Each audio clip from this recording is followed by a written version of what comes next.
Good afternoon.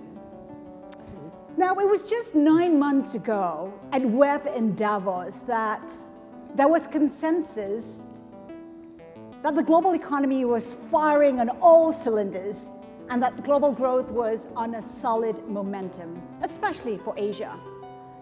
Today, 9 months on, look at where we are, on the verge of a full-blown trade war.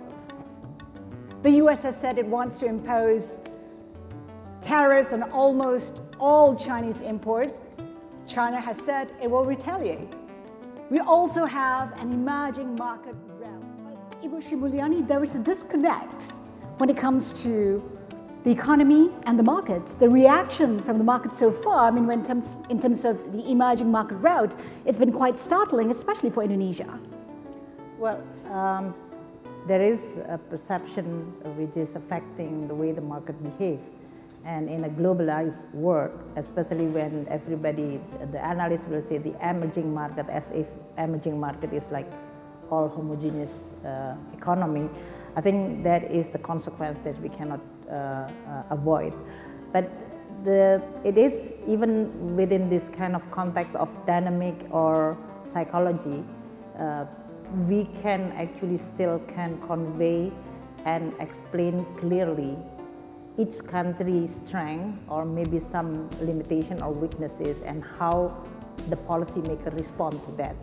I think restoring the rationality of the market is going to be very important, because again and again in many of the financial crises in the past, the psychology, or in this case the contagion, is going to create damage which is beyond the fundamental or beyond what is acceptable from the fundamental point of view. So policymakers within this kind of context first have to focus in explaining where our economy position at this moment. Credibility matters, and track record is certainly very, very important.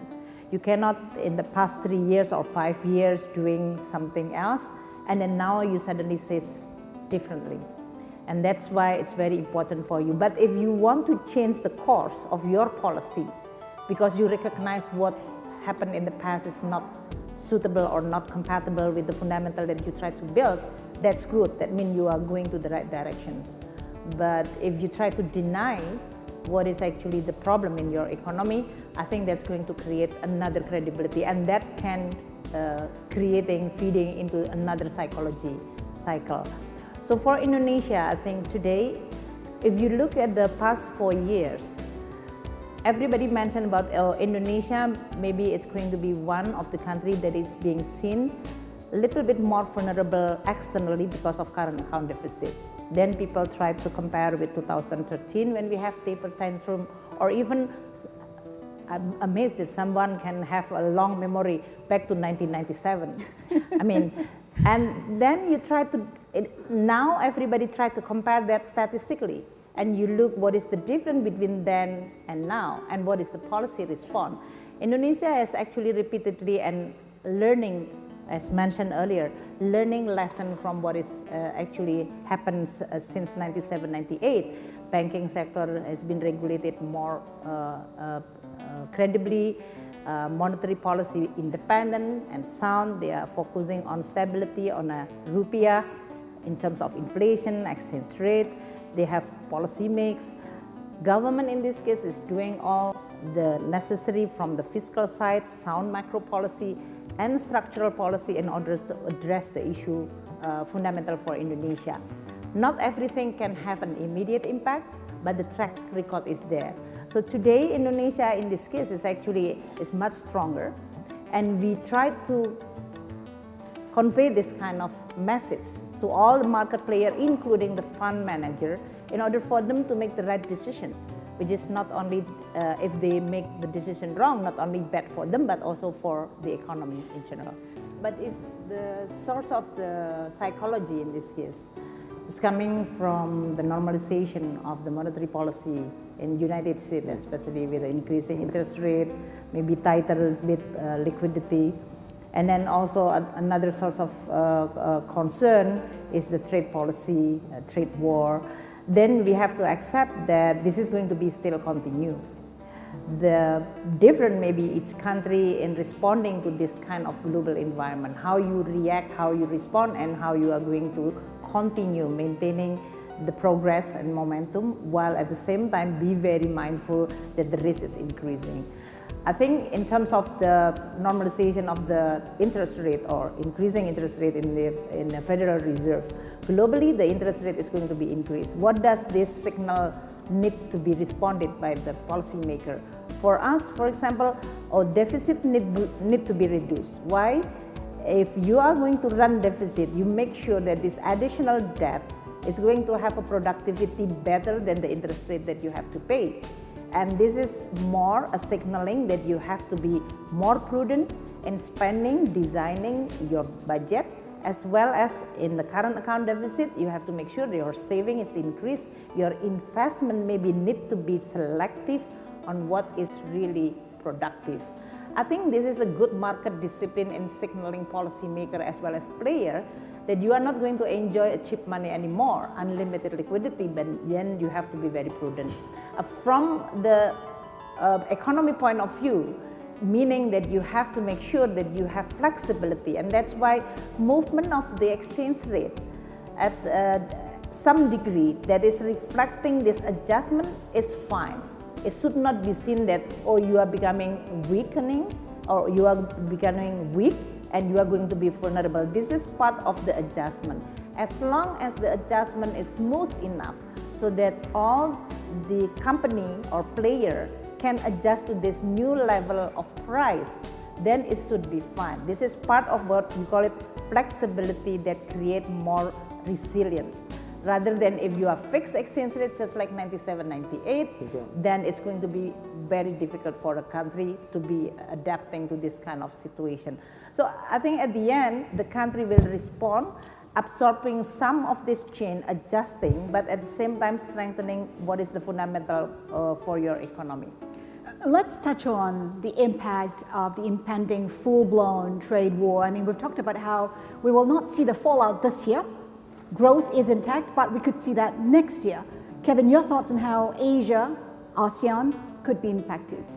Well, again, it will be very different depending on where you are in the region. We've got countries that are very much driven by manufacturing export. We're sitting in one right now. Of course, you start to ask what markets will it then seek to export to?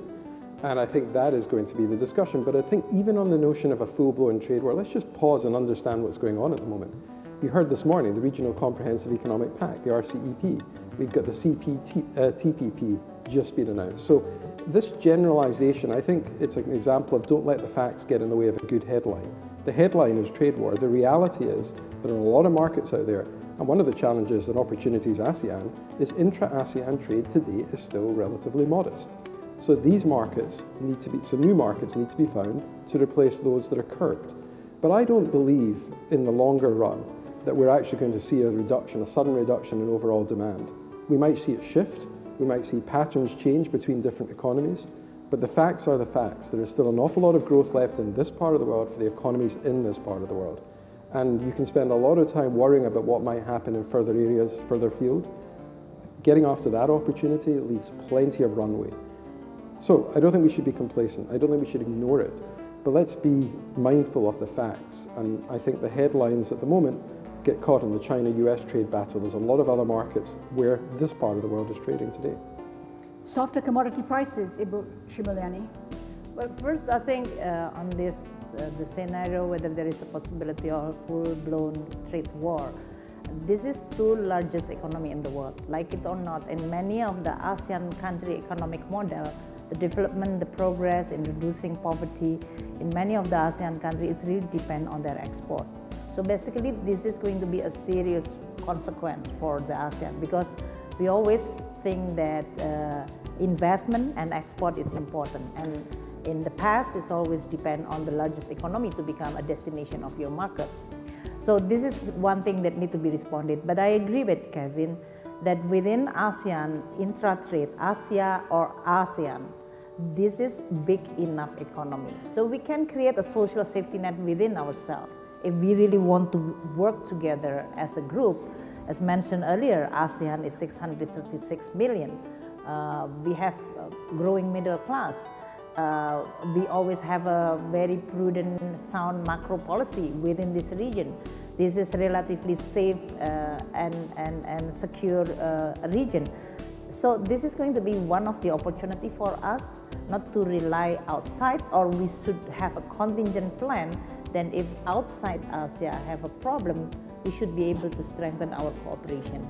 For each country, it's going to be too small, but if it is as a group, I think that's have a chance.